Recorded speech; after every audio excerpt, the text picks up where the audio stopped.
Tiens, ce chapeau me va comme un gant. Aujourd'hui, on parle de l'expression « aller comme un gant ».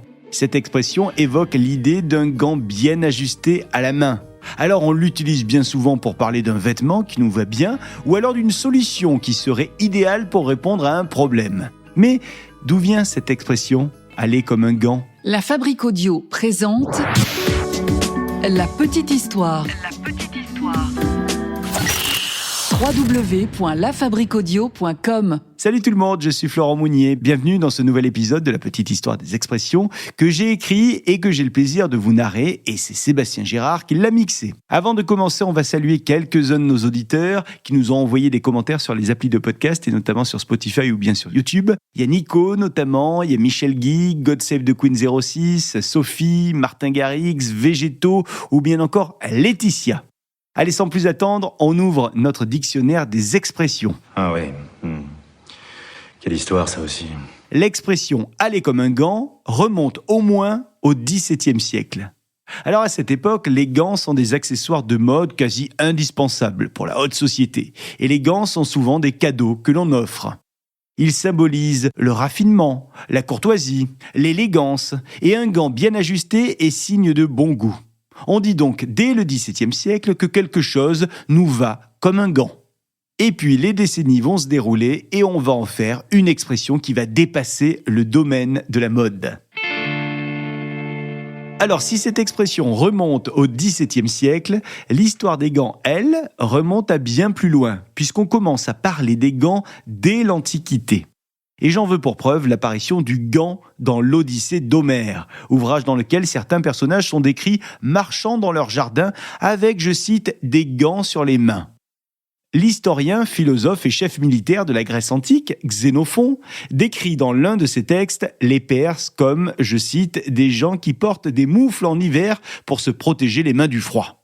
Alors plus tard au Moyen-Âge, les gants blancs sont utilisés par les évêques, les archevêques et le pape. Ce sont les gants épiscopaux. Ces gants sont fabriqués en fourrure pour les membres du clergé ou alors en peau de cerf ou de chien pour les fauconniers et les chasseurs. En Europe, il semble que ce soit au XIIIe siècle que certaines femmes commencent à porter des gants.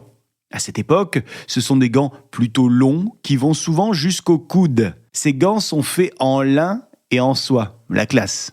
Mais la mode du gant va véritablement débarquer au XVIe siècle, lorsque la reine d'Angleterre commence à porter des gants brodés, avec, s'il vous plaît, des pierres précieuses incrustées. Bon, plus tard, toujours chez la couronne, on enterre la famille royale avec des gants. Par exemple, Henri II d'Angleterre a été enterré avec ses gants sur les mains. Et c'est au XVIIe siècle que le gant va devenir une marque de respect envers la couronne. Donc, à ce moment-là, on se met à porter des gants et si jamais on croise le roi ou la reine, on doit retirer nos gants, puis les remettre devant lui ou elle pour montrer notre loyauté à la couronne.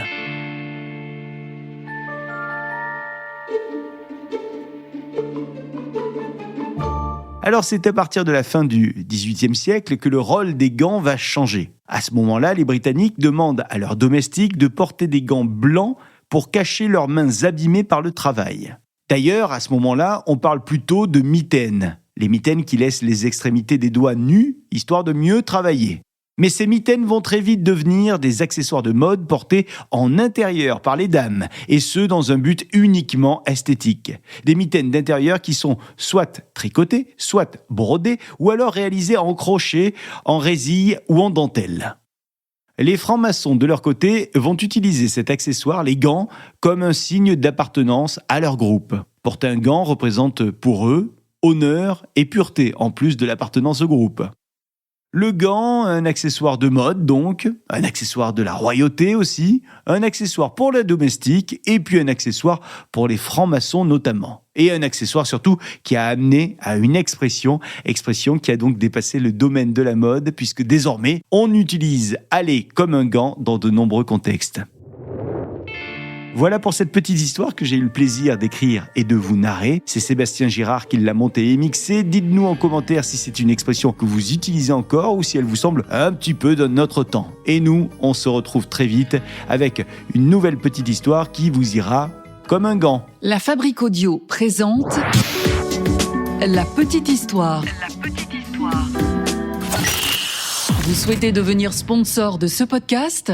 contact@lafabriquaudio.com. Avant de se quitter, je vous rappelle que La Petite Histoire est un podcast de La Fabrique Audio. La Fabrique Audio réalise des podcasts de marque et d'entreprise. Donc, si vous cherchez pour vous, pour votre entreprise, pour votre marque, un studio pour faire des podcasts, n'hésitez plus. Envoyez-nous un mail, contact@lafabriqueaudio.com, la fabrique avec un K.